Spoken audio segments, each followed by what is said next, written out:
We're back with episode number 2 this season of Sox Talk with Will Middlebrooks. I'm Greg Dudek of NESN.com, as always joined by the 2013 Red Sox World Series champion, Will Middlebrooks, who, by the way, might just be the busiest guy covering the Red Sox this season with the work he's doing with NESN and WEEI. Will, have you been able to take a breath yet this season? How you doing, man? No, not yet.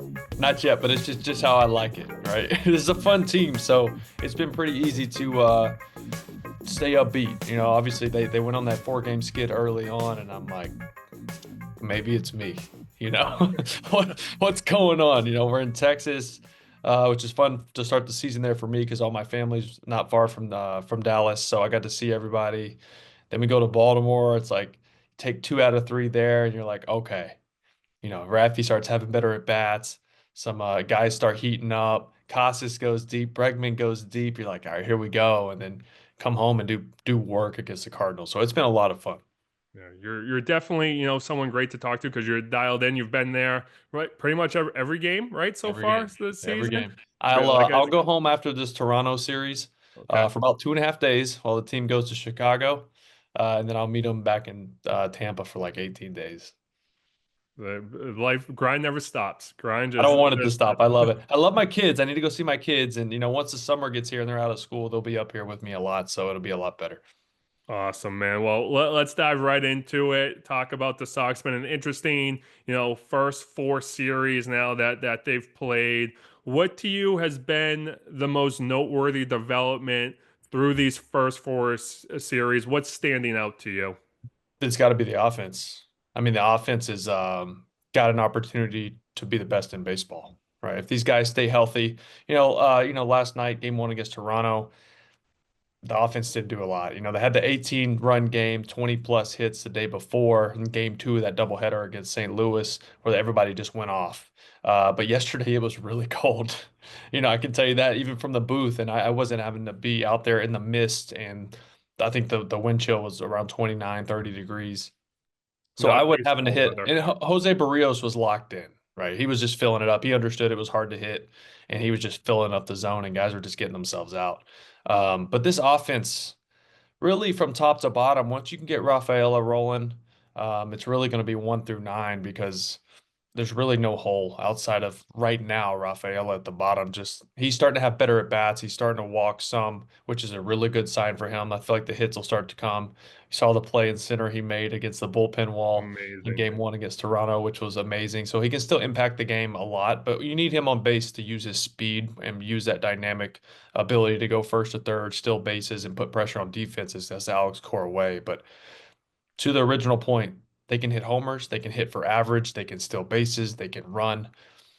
This offense has a chance to be very good. It's funny that you were just mentioning that because I was going to say it feels like this offense isn't just solely reliant on hitting home runs. They did a little, hit and run action, I think, in the series against the Cardinals. Yeah, with Trevor They're Story. yeah, they're one of the, top, stolen base leaders in the sport. It's kind of this versatility that you see that they're not just solely relying on hitting the ball out of the And ballpark. there's one more thing too, not just the offense, but the infield defense, I think is something been a big takeaway for me is they lead baseball in double plays by a lot.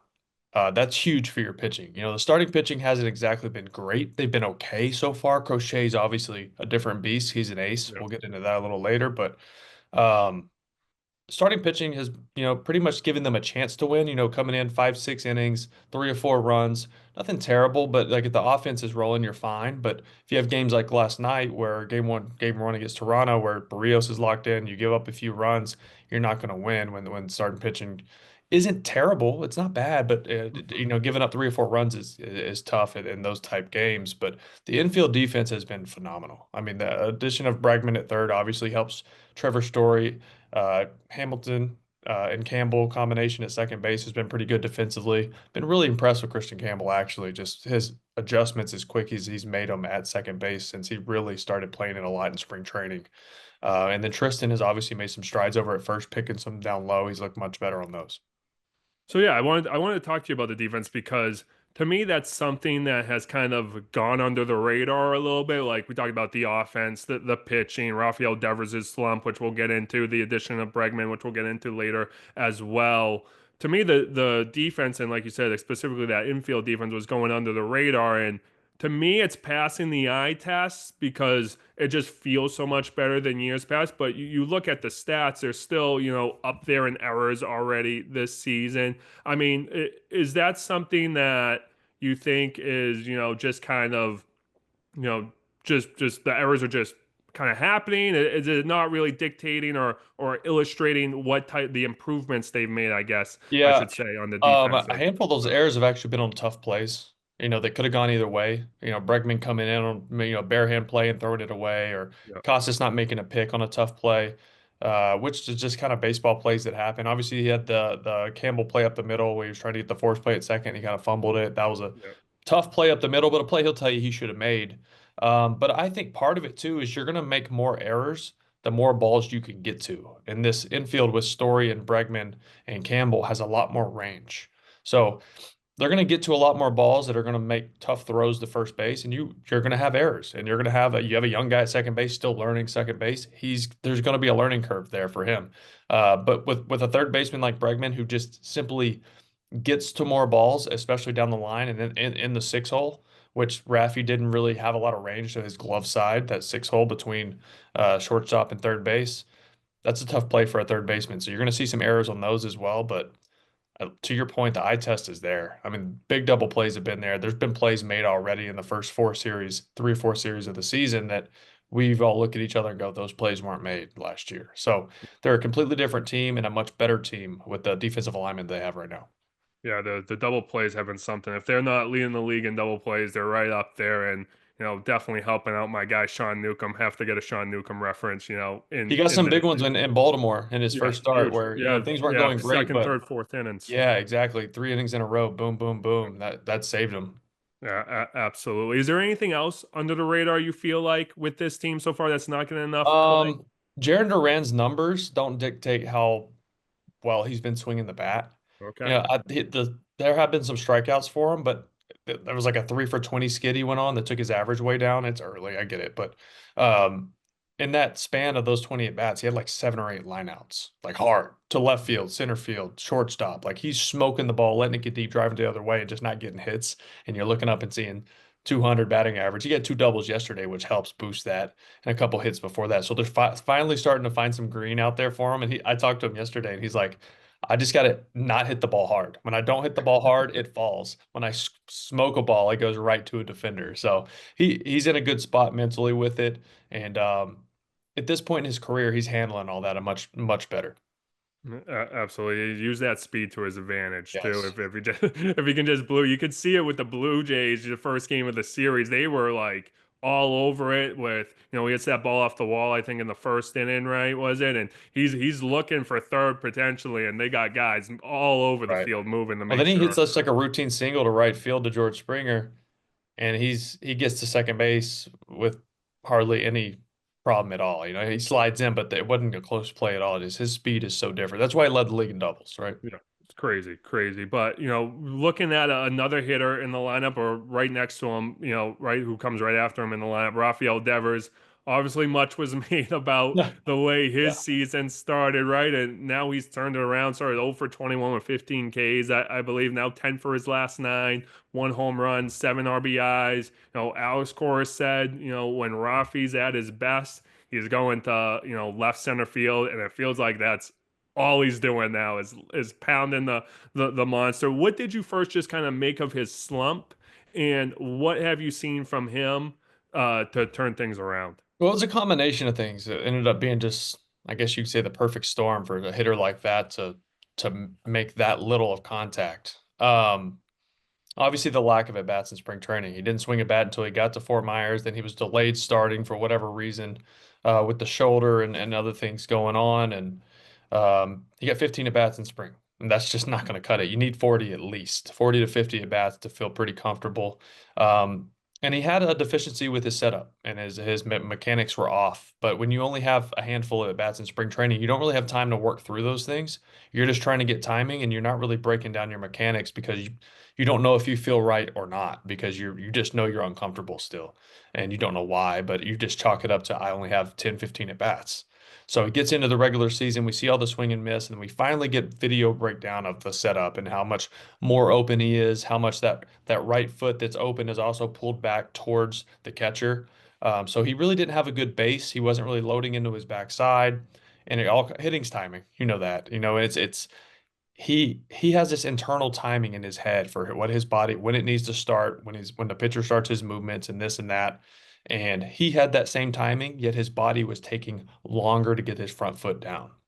So that's why he was so late on everything. He was like his foot would be in the air as the ball was still almost to the plate, and he was having to rush everything. And if you rush a swing, it's going to be a B swing, maybe even a C swing. You're never going to get your good swing off because you're rushed. You're dragging, you're pulling your body, you're pulling your front shoulder out, you're dragging your hands through the zone, which we saw a lot over the first 19 at bats with those 15 strikeouts.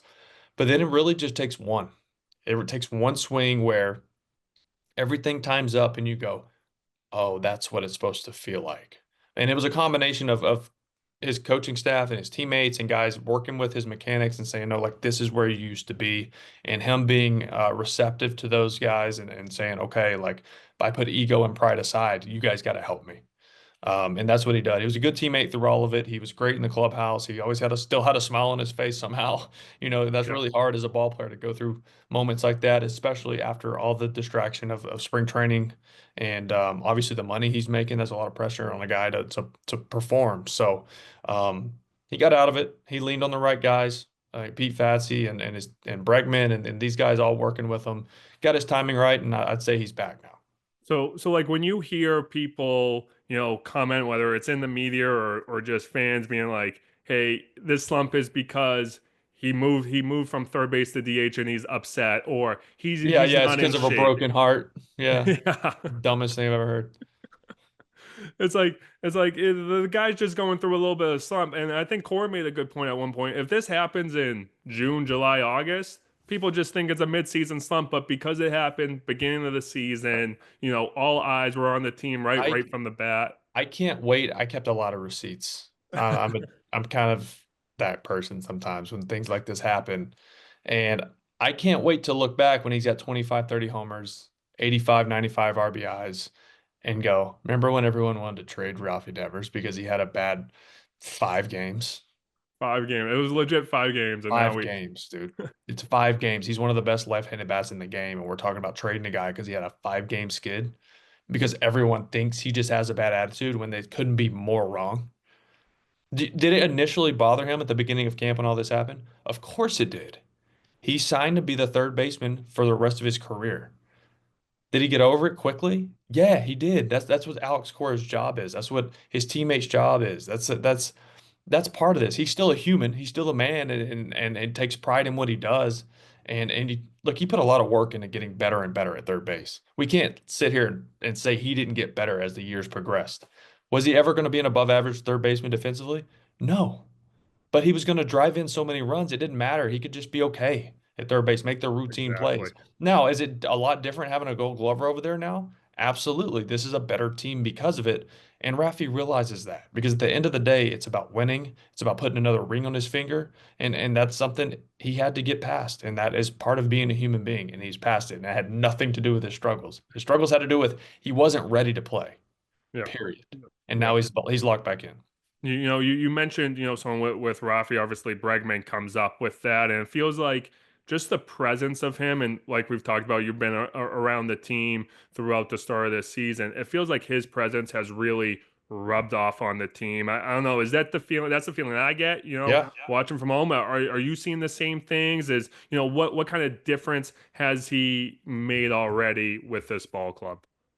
Anyone Alex Bregman comes in contact with, he makes an impact on. That's why he's special. When he walked in the first day of spring training, the whole vibe changed. And we talked about that in the first episode, but it's true. I mean, you see him at the field, he's just always locked in. He's never alone. He's always with someone else, talking ball or talking, a situation in the game that happened, how to get better. everything with Alex Bregman is how do we win today? He's not worried about tomorrow. He's not worried about the next day. Sure as heck not worried about yesterday. Now he'll take information gathered from the day before to help us win today. But he's just a winner, man. I mean, he's done it his whole career. You know, is what it is, and it rubs off on everybody. He's not even my teammate, and I'm around him in the clubhouse, and I'm like, I want to be good today. Like, yeah, I want to be like you watch these guys like putting in the work. Like he's making so many players better. He's making coaches better.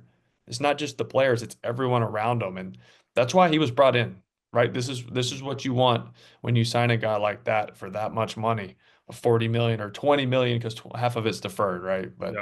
in the end game, it's 40 million a year essentially. Yeah. And this is, I mean, he understands the pressure that comes with that. He understands the responsibility that comes with that. And in that same breath, he doesn't have to do anything different. He just has to be himself. And it's been a breath of fresh air under this roof at this clubhouse. And I think, people forget how young this Red Sox team still is. Rafael is in his, early 20s. You got Campbell, who's 22. Crochet's your ace of your staff, and he's Yeah. only 25. So having a guy with, Bregman's experience and just leadership ability is huge, I feel like, for this team. And I feel like, again, I feel like you're seeing it. There's just, like you said, there's not a way to quantify it, but the vibes around this team just feel different, Yeah. even if the results are what, a 6-6-5 through 11 games. Yeah. Look, the best teams develop talent and then they supplement it with veteran talents with through free agency or trades. And this organization has finally done that because they've the last few years, you can't say it's a bridge year in Boston. It might be, but you can't say it. You still have to be somewhat competitive because it's Boston. And I mean, the last 20 years, you're expected to win after what started in '04 and '07 and 13 and 18. You're expected to win a championship every year. They don't want to hear, the fan base doesn't want to hear, yeah, we're not going for it. We got to rebuild this. We got to let these guys come up. You have to still bring in enough to be competitive. But they finally got to the point where that core of young talent is starting to get to the big leagues and impact the roster. So now they're able to bring in these guys and it's not just planning for the years to come, but ready to win now. And we're seeing that. And it's not just now, though. It is built to be good for the next 3, 4 years, maybe even more, depending on who rises from this minor league system. Obviously we have the big three, but there's other guys as well. Definitely, it should be interesting how much that impact can carry forward from Bregman. But let's kind of switch gears a little bit. Let's go around the bases with Will Middlebrooks. We got a 4-pack of questions for you today, Will, to get your insight and players' perspective on all things baseball. Most of the topics having to do with the Red Sox, and obviously one of the big stories already of this season was the extensions the Red Sox inked with Garrett Crochet, 6 years, 170 million. Kristian Campbell, 8 years, 60, can kind of turn into 10 and 100. But I guess first, what did you think of both of those extensions? And I know I think when you signed with the Red Sox, you kind of had a big first purchase as well. Yeah, well, we'll start with that. I guess you can call it a big purchase. I never signed like a big deal. I was always like either in my pre-arb years making league minimum, or I was, signing 1-year deals with teams trying to make the team, and it was nothing crazy. I start a couple months in AAA and then get to the big leagues and hope to make a little bit of money. But when I signed out of high school, I got a good bonus and I I bought a truck, nothing crazy. It was like a Chevy Avalanche. I was driving a 1998 Honda CRV at the time. So I got a Chevy Avalanche. It was used. It had like 15,000 miles on it, but it was nice for me. I There thought you it was go. nice. And then but my big purchase was paying off my parents' house. Awesome. Just because I mean it was nothing crazy, small house in East Texas. It wasn't worth a ton of money, but I know it meant a lot to my parents, and I didn't really know what else to do to thank them other than just telling them and showing them I love them, and that was something that meant a lot to me to help them out and take that burden away from them because my dad was a high school coach and teacher, my mom was a teacher. We had 3 kids. We didn't have a lot of money, so it was nice to be able to do that. It meant a lot to me to be able to take that off their plate. Uh, What was their reaction? How did you present that Oh, to my parents immediately called the bank and told them not to let it happen. them? Really? And they're like, it's done. Like we can't reverse it. And That's so because I had basically just called. I went to the bank, and it's a small town. Like people knew who we were, and we've been there for a long time. And I told them what I wanted to do, and obviously I had to have certain information to do that. They can't just give that to me, even though it's my mom. So I had to go digging through that. I was like digging through. I knew there's like a place where there's important documents, Yep. and when mom was like gone that day, I went through like digging through stuff to get that information and was able to do that. And mom was not happy, but happy at the same time. She did not want me to feel like I had to do that, which I didn't.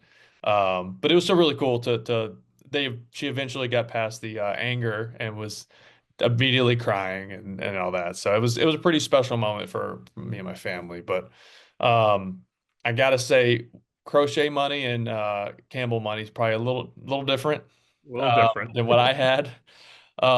They not only can pay off their parents' homes, but buy them multiple homes Yep. and cars. But knowing, I don't know Crochet's family, but I have been around Campbell's family over the last week. They've been around a lot, Yep. and it's just they're great people, just like humble people, just like he is. So it's been really cool to see.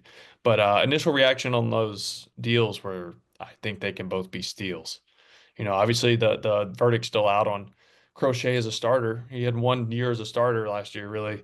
Yep. He's had an injury history, which all guys have Tommy John. Let's be honest. That's not like This when day and guys age, have Tommy absolutely. John, I don't go, injury history. I'm like, okay, it needed to be done. This is just what happens. A lot of guys have two of them at this point because they get the There's first one probably so more early in their pitchers career. who've had Tommy John than pitchers who haven't had Tommy John Exactly. at And this that's just point. the nature of the beast, unfortunately. So I'm glad he already had it. Um, Now, can he hold up as a starting pitcher? That's where you start to get a little weary, little where you're like, is this a little risky? I think it's a good deal just because if he's half of what we think he is, he's going to be worth 30, 35 a year, and we're paying him less than that. So I think that's going to be a good deal. And as far as Campbell goes, it's like you take the risk there. It's with the metrics and the analytics now with scouting and how to grade players.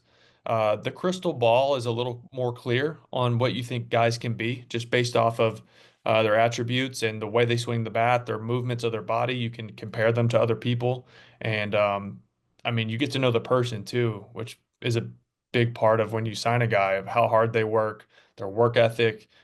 He's a really humble kid who's a very fast learner. He just checks all the boxes. And, if this ends up being a 10-year, $100 million deal, you got to feel like Kristian Campbell might be mad at his agents one day. That's how I feel about it, That's the first And first thought and that came across my and let's mind say we was get through 8 years of this, and it's like it's not a good deal. Well, 8 years, 60 million is not going to hurt you as an organization. Let's be honest, it's not. So I think it's a very good deal for both sides because I had this talk with Kristian too after it happened. I'm like, I don't blame you for taking it. Like that is still life-changing money, right? In the grand scheme of things, it's how many guys get a chance to make $60 million? Very small amount. Now, we all think about the Sotos and the Otanis and the yeah. Scherzers and Verlanders, and that's such a small percentage of baseball players. Most guys make league minimum for a year or two and they never play again.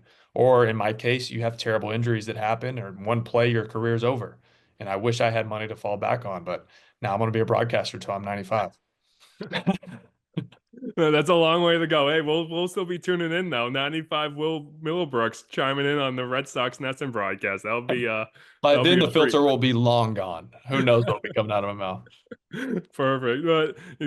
On our next question, obviously we talked about, the Devers slump. I just wanted to know what lengths have you or maybe a teammate that have you gone to, break a slump? Or are you a superstitious ball player? Are you someone who's not washing the jersey if you have a good game? I wasn't that bad. A lot of the normal things of like, all right, if I have a good game, I eat the same thing. Okay. Uh, Weird things like putting on socks and shoes on the same foot over and over again, not stepping on the lines.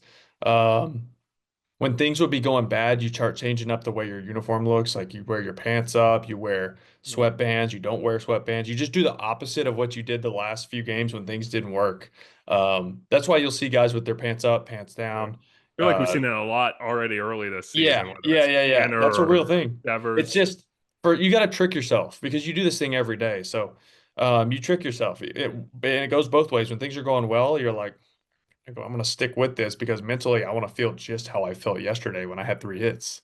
Yeah. It's a silly thing, but I always like to say I wasn't superstitious. I was just a little stitious.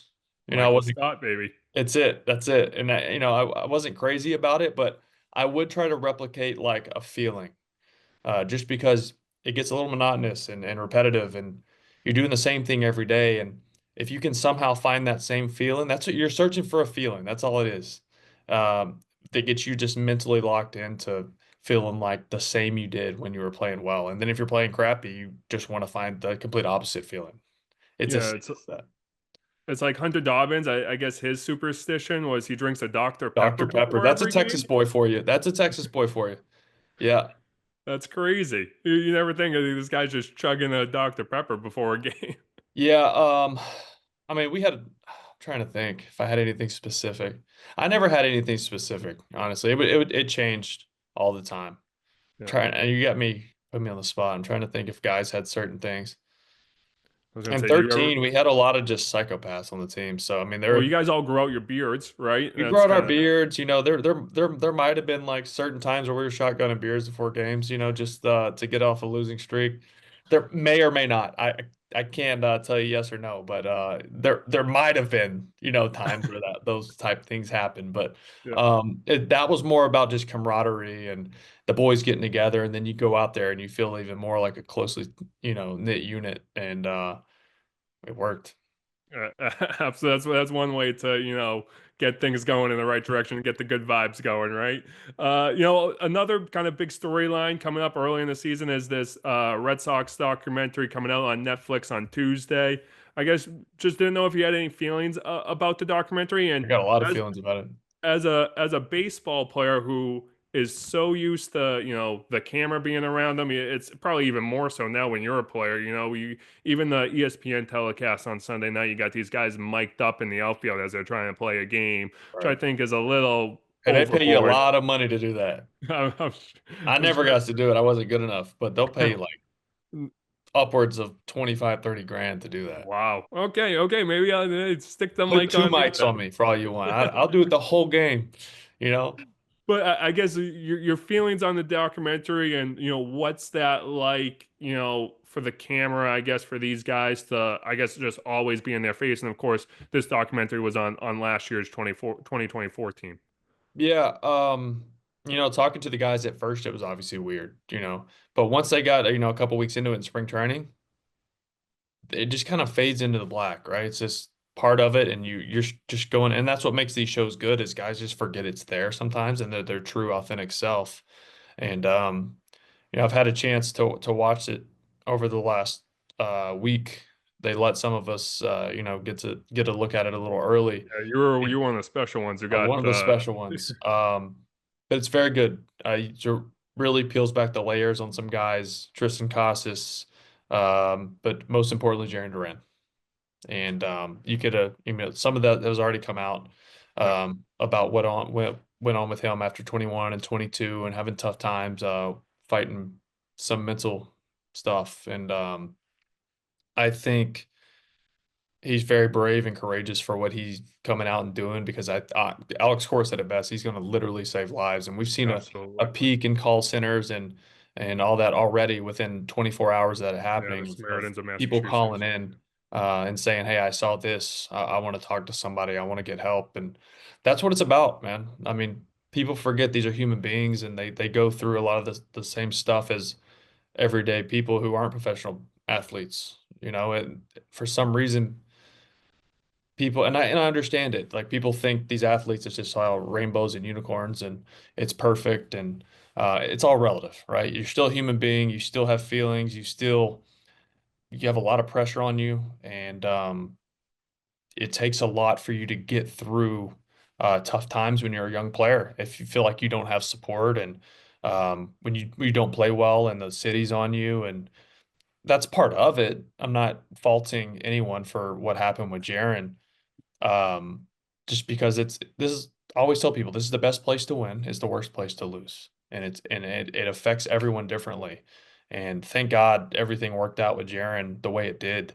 And he's using his platform for the better and to help people and him realizing the power he has because of the platform he has. And we have a lot of guys like that on this team, whether it's Liam Hendricks and help him with cancer cancer patients patients. and people Yep. going through what he can relate to, or it's Garrett Whitlock and Tanner Houck and everything they do with the Jimmy Fund and the Red Sox Foundation. The Red Sox are so good in general with helping people, and letting and teaching these players from Double A on up. You know, I remember I came to the rookie development program after my Double A year, and they brought a handful of us in, and the first thing we did was go to the Jimmy Fund, and they explained to us how important it is that when you're a Boston Red Sox player, how you have a platform and people look up to you, and your voice means more because of that uniform you wear, and you better use it the right way, or you're we'll get rid of you. You know, it's that simple. You just have such a voice in this city and across, I mean, really the whole country when you wear that uniform. And I'm really proud of Jarren. I'm proud to say we've gotten to know each other really well over the last couple of years. And this was hard. This is hard, but this is real life stuff. It's beyond baseball, and I'm really proud of the man he's become and the things he's doing to help people. Yeah, I think when that, news came out before the game Monday, it's kind of news that stops you in your tracks. And like you said, it goes well beyond baseball. And just the bravery